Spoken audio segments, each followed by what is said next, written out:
Hey guys, welcome back. So today we're out at the range to talk about military takedown rifles. Now, relatively recently, the US Air Force adopted another takedown rifle. You may remember something like the AR-7 22 long rifle. They've used a number of different firearms over the years, but this was a rifle called the GAU 5 Alpha that they developed to give to pilots to use in the event that they were shot down. And this rifle obviously has all the controls of the standard AR-15 M16, which makes it pretty handy for military applications. And so the takedown concept is something that isn't necessarily, well, we'll shoot this here in a second, isn't necessarily new. And why do I say that? Well, if we go back in time to World War II, there was an Axis power that had developed a takedown rifle for its paratroopers.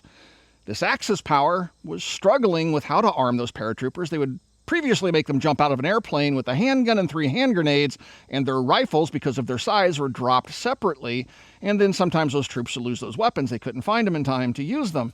And so they developed this rifle. The rifle I'm talking about is this Type 2 Terror rifle right here, and it was used by the Japanese military. This is a Type 99 takedown rifle, and it chambers 7.7 Jap, and we're going to take a closer look at this bad boy today and talk a little bit about the history of this rifle. Very cool piece. But before we do that, let's do a little shooting with the GAU 5.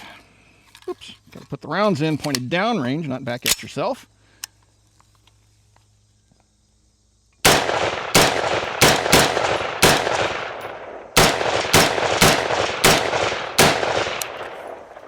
I do love the AR-15 M16, but I'm also a fan of the classics, and this is a very cool rifle. Let's take a closer look.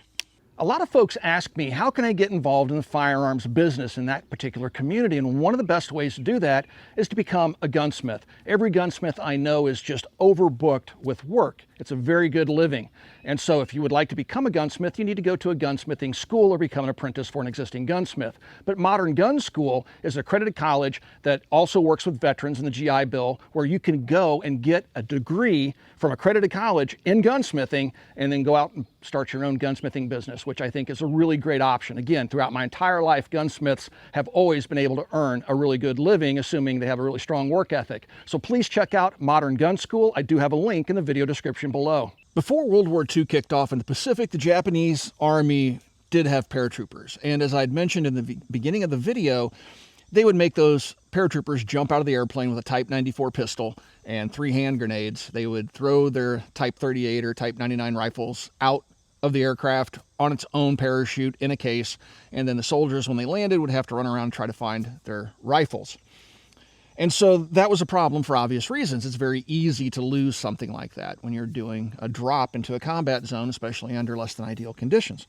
So the Japanese military undertook a project after the start of World War II to update its military and develop a firearm that could be used by paratroopers.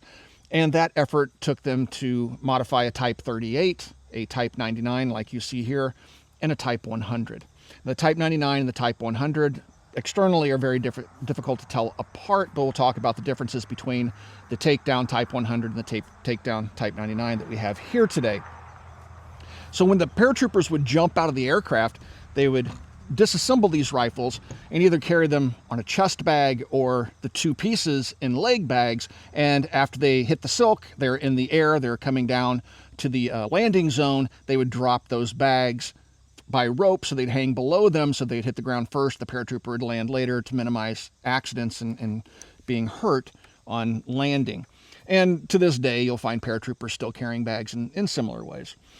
And so this rifle is capable of being taken down very quickly and easily into 2 pieces. No tools are required. So to do that, first you want to open up the action of the rifle.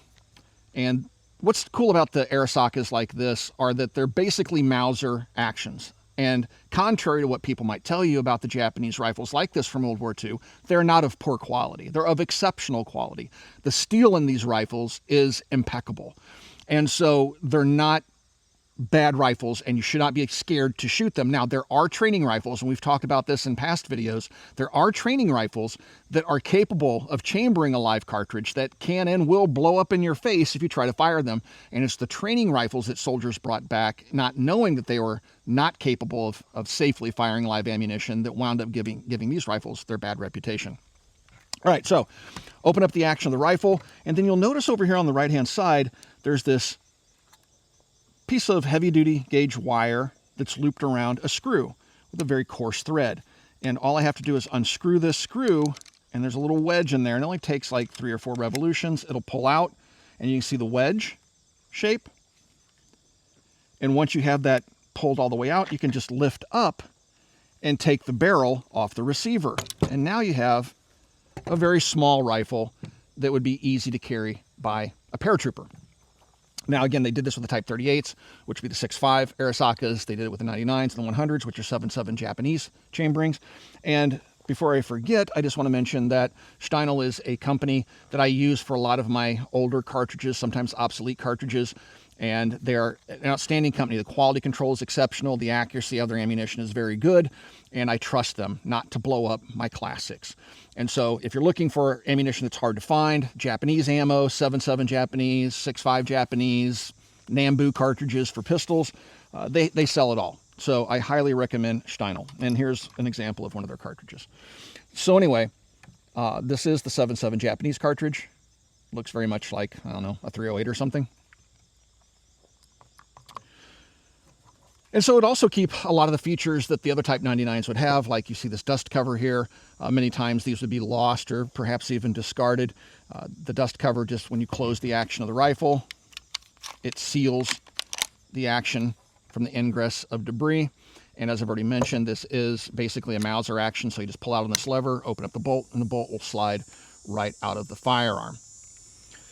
So to put it back together, all you have to do, go ahead and open her up.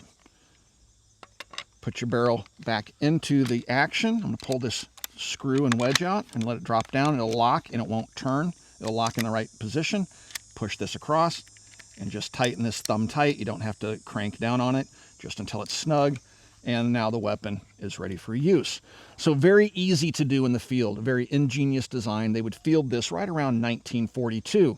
Now, by the time that they started using them, I don't think they saw a whole lot of action, but about 21,500 of these weapons would be produced by the Japanese during the Second World War.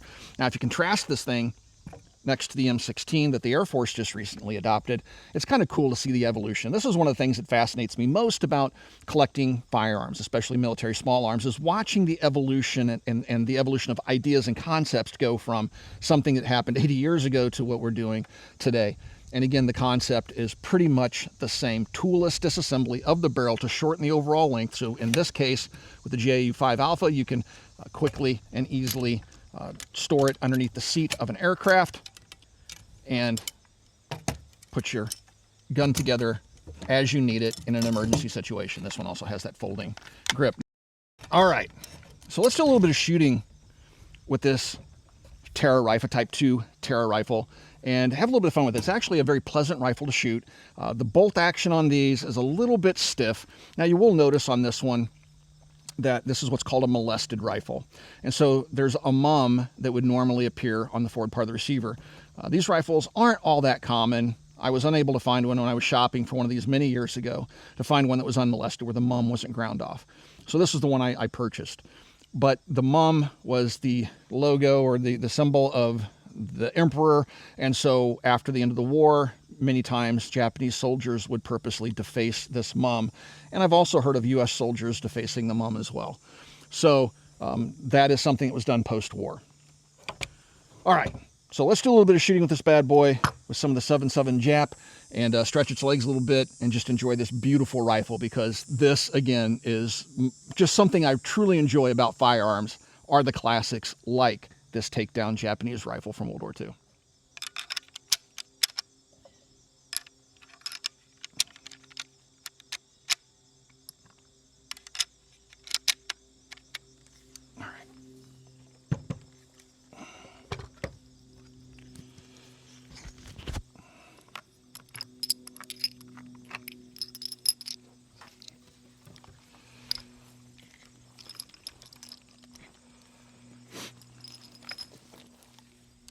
So the Type 99 does chamber the 7.7 Jap cartridge, and you'll notice here on the top of the receiver, it is cut for a stripper clip. I don't have any, but I'm sure I could find reproductions or something out there.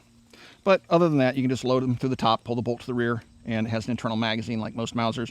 And you can load 5 rounds into the top here, and then close the breech and start shooting. Now, this top cover adds a little bit of friction to the process of loading the rifle, so it's not as smooth as some other Mauser actions. But the recoil on this isn't bad at all.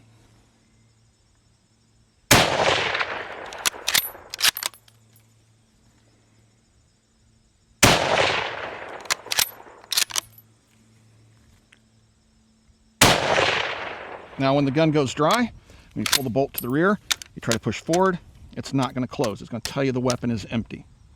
So to get the bolt go closed, you either load it again or push down on the follower with your fingers, and then you can close the bolt.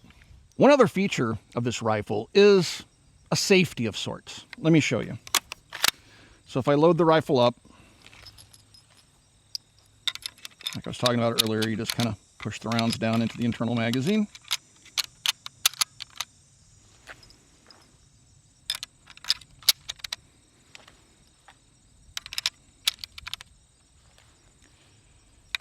Oops, almost dropped it.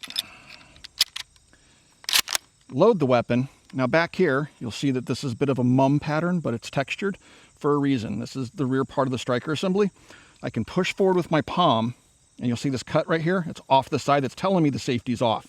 If I push my palm in and rotate this to the upward position, now the bolt will not open on the weapon. It is in a safe position. To ready the weapon for firing, just rotate that bolt head, or that cap, whatever you want to call it, striker assembly, to the left, and now the weapon is ready for firing.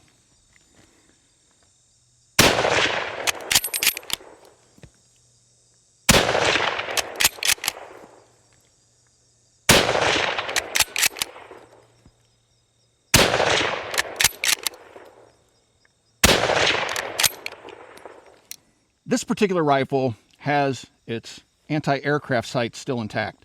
And that's what these little arms are. These are leader arms. And so you'd flip your rear side up, drop these little arms on the side, and they're notched, and it would give you a rough estimate on how much to lead an aircraft. It's very optimistic. I don't know how practical it was, and it's very frail and easily broken. But you'll also notice that the rear sight, once it's in this position, has an aperture back here, and you can slide the rear sight up and down. And this is for extreme ranges, very optimistic ranges. But generally speaking, you fold that sight down and you have a little aperture back there, and that would be your standard battle sight. Now on the front sight, very heavily protected front sight, and it's when you look through it, it's almost a triangular type front sight. It makes for a very sharp, crisp sight picture. Now, I do have a challenge target out at 250 yards. I'm going to put a couple rounds in here. I'm just going to guess my hold. These are 174 grain projectiles. I'm guessing they're right around 2,300 feet per second or something like that. It says 2480. So there's 3 rounds. Let's see if I can hit the old 250 yard ringer. Guess my hold here. Got it. And the ejection on this thing isn't great. She's an old girl.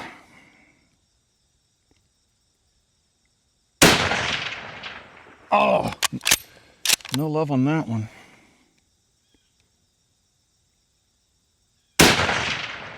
There we go. I don't know why, guys, but it is just so much fun. And the nice thing about shooting old bolt-action rifles like this, you're not going to go out and do mag dumps and burn up a ton of money in ammunition. You can go out with 2 boxes of ammunition on an afternoon and have an absolute great time and enjoy a little bit of history. I highly recommend buying these old classics. So the concept of a takedown rifle is nothing new. Even before World War II, there were rifles that could be taken down. There were some Winchester Model 9422s that were takedown capable. The Remington Model 8, the barrel could be removed out of that very easily. So the concept wasn't new, but what was interesting about World War II is we started to see the militaries looking at solutions like this for their paratroopers. And so, yeah, today we kind of take for granted the M16. We have the M4 carbine, we have even shorter versions of it that have been used by military and special operations. but having a takedown rifle like this is really kind of cool. The Air Force GAU 5 Alpha, simply because it kind of carries on the tradition of rifles like this. And again, that connection in history is something that intrigues me. Are you interested in rifles like this? Do you think the concept is sound? Do you think we should continue being able to quickly and easily remove rifles in military circles and settings and certain applications? Let me know in the comments down below. If you'd like to support us here at the Military Arms channel and help us to bring you content like this in the future, please consider becoming part of our Patreon family. There's a link in the video description below. Also, right here under YouTube, you got the little join button underneath the video player you're watching right now. You can hit that button and you can help support us right here on YouTube in the age of demonetization. And we want to thank you for 17 years of support. You guys have watched me go gray over the years, but thank you for that support. Also, swing by and check out Copper Custom. We'll talk to you guys soon.